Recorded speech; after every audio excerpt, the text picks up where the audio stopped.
ఆంధ్రప్రదేశ్ కి సిట్టి చివరన ఉన్న నియోజకవర్గం, ఒరిస్సా రాష్ట్రానికి ఆనుకున్న నియోజకవర్గం పాతపట్నం నియోజకవర్గం అధ్యక్ష.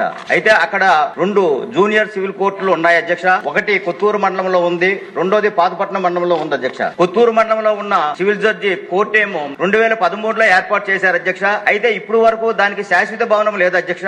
ఆ భవనం కూడా ఒక ఎంపీడీఓ ఆఫీసులో ఆ భవనం పెట్టడమైనది అధ్యక్ష. దాన్ని పెడుతూ ఆ కోర్టు రన్ చేస్తున్నాం అధ్యక్ష. రెండవది కూడా అధ్యక్ష, పాతపట్నంలో 1966లో సివిల్ జడ్జి కోర్టు ఏర్పాటు చేయడం జరిగింది అధ్యక్ష.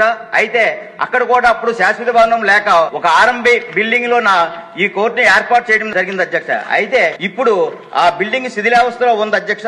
రికార్డులు భద్రపరిచిన ప్లేస్ లో కూడా ఆ బిల్డింగ్ కూడా చాలా శిథిలావస్థలో ఉంది అధ్యక్ష. ఒరిస్సా రాష్ట్రానికి ఆంధ్రాకి మధ్యలో ఉన్న నిత్యం రద్దీగా ఉన్న ఆ కోర్టు సివిల్, క్రిమినల్, ఎక్సైజ్ సంబంధించిన కేసులు ఎక్కువగా ఉండడం వల్ల జడ్జి గారు గాని, సంబంధించిన లాయర్స్ గాని, పోలీసు డిపార్ట్మెంట్లు గాని, కక్షిదారులు గాని చాలా ఇబ్బందులు పడుతున్నారు అధ్యక్ష. కోర్టు నడపడం చాలా ఇబ్బందిగా ఉంది అధ్యక్ష. మంత్రివర్యులు పెడతామని బిల్డింగ్ శాశ్వత భవనాలు ఏర్పాటు చేస్తామని చెప్పారు అధ్యక్ష. కానీ ఎప్పుడు చేస్తారనేది తమరి ద్వారా మంత్రివర్యులకి విన్నవించుకుంటాను అధ్యక్ష.